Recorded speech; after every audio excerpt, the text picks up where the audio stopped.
नमस्कार दोस्तों। जब से देश में पनौती ट्रेंड हुआ है,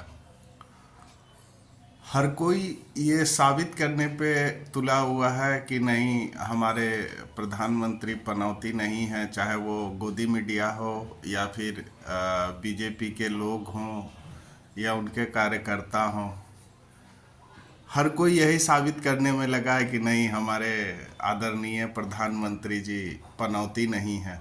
खैर, हमारा मुद्दा वो नहीं है पनौती हैं या नहीं है। मैंने कुछ दिनों पहले अपने फेसबुक से एक सवाल पूछा था, क्या भारत ऑस्ट्रेलिया का फाइनल मैच फिक्स था या नहीं। कुछ लोगों की प्रतिक्रिया आई है, कुछ लोगों ने कहा कि हाँ फिक्स था, कुछ लोगों का ये मानना है कि नहीं, फिक्स नहीं था। लेकिन अगर कोई क्रिकेट का थोड़ा भी जानकार हो तो उनसे मैं पूछना चाहूँगा कि विराट कोहली का जो आउट होने का अंदाज था, क्या वो कहीं से भी जस्टिफाई करता है उस ग्रेट के बैट्समैन को अपने ही बल्ले से बॉल को गाइड करना स्टंप की तरफ, वो भी तब जबकि वो 50 से ऊपर बनाकर क्रीज पर टिके हुए थे और उनको अपने स्टांस का अंदाज़ा नहीं है, उनको अपने स्टांस का अंदाज़ा नहीं है कि वो किस स्टंप पे खड़े हैं और उनका विकेट किधर है। ये मेरे से तो पच नहीं रहा। ये एकदम अनपच करने वाली बात है कि कोहली जैसा महान बल्लेबाज और उसे ये अंदाज़ा ही नहीं है कि उसका स्टंप कहाँ पे है। और जब वो थर्ड मैन की तरफ सिंगल निकालने के लिए बॉल को खेल रहे हैं तो उनके बैट का आप फेस देखिए, रिप्ले में जब भी आप देखिएगा, वो रिप्ले कोशिश कीजिएगा कि आप बॉलर के तरफ से सामने से बिल्कुल देखें। आपको साफ साफ दिखेगा कि कोहली ने खुद ही गाइड किया है उस बॉल को स्टंप की तरफ जाने के लिए। मतलब बॉलर ने उन्हें आउट नहीं किया, वो खुद आउट होकर गए। ये पहली बात। दूसरी बात, सूर्य कुमार यादव को रविंद्र जडेजा से पहले क्यों नहीं भेजा गया। रविंद्र जडेजा को पहले क्यों भेजा गया जबकि सूर्य कुमार यादव टीम में एक बल्लेबाज के रूप में खेलते हैं, पेशेवर बल्लेबाज माने जाते हैं। और जडेजा जो कि एक बॉलर कम बैट्समैन है, ऑलराउंडर है मानता हूँ मैं, लेकिन बॉलर कम बैट्समैन है। टीम में उनकी भूमिका बॉलर की ज़्यादा है, बैट्समैन की कम है। तो सूर्य कुमार यादव को पहले क्यों नहीं भेजा गया। ये दो बातें। तीसरी बात, कोहली और केएल राहुल को 97 बॉल्स लग गए एक बाउंड्री लगाने में, वो भी किन बॉलर्स को।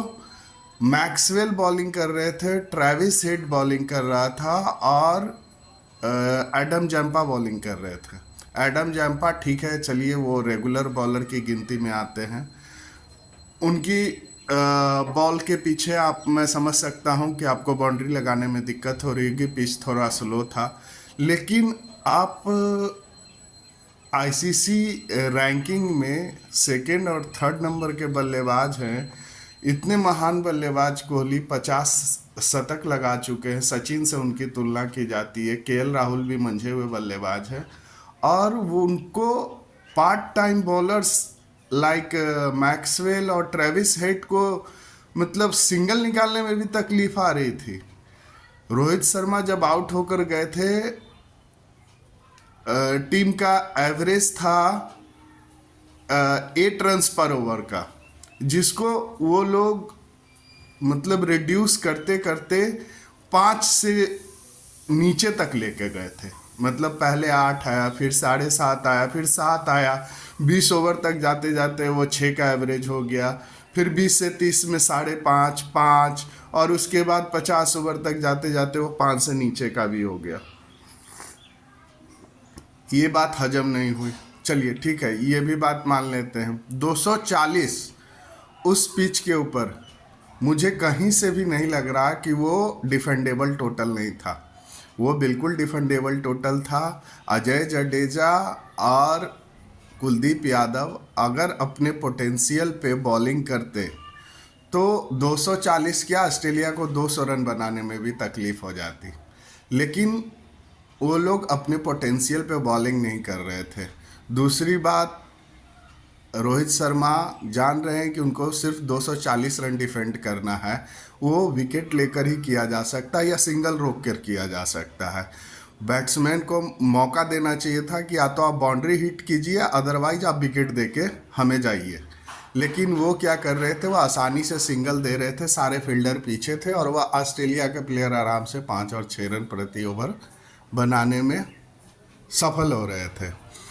अजय जडेजा की एक गेंद देखिएगा, जब ट्रेविस हेड को उन्होंने किया था और स्लिप से कैच निकलकर वो गेंद बाउंड्री की तरफ चौका गई थी। वो उस गेंद में बाउंस भी था, उस गेंद में टर्न भी था। तो वो एक गेंद जब टर्न और बाउंस हो सकता है पिच पे, तो बाकी के ओवर उन्होंने जो किए उनमें उनका टर्न और बाउंस कहाँ गया था, वो क्यों नहीं दिख रहा था? स्लिप क्यों नहीं लगाया था रोहित शर्मा ने? ये सब बातें हैं जिससे कि मैच के ऊपर मुझे संदेह होता है कि ये मैच इंडिया जानबूझकर हारी है। और बाकी आप लोग अपनी प्रतिक्रिया दे सकते हैं मेरे इस पोस्ट के ऊपर, आपको क्या लगता है? धन्यवाद।